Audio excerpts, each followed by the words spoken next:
Onze Vader, wat in die hemel is. Laat U naam geheilig word. Laat U koninkryk kom.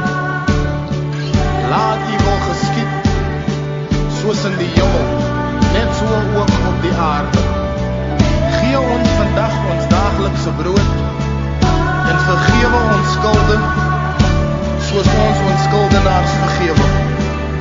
En lei ons nie in versoeking nie, maar verlos ons van die bose, want aan U behoort die koninkryk.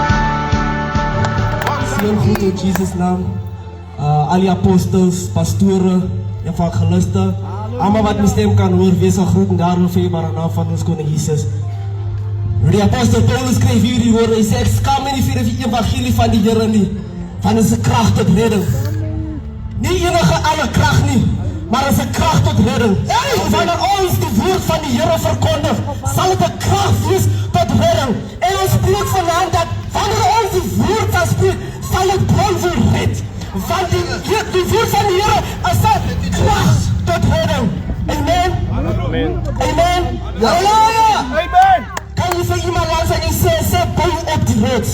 Bou op die rots. Bou op die rots. Bou op die rots. Jesus maak 'n vergelijking in Mattheus 7.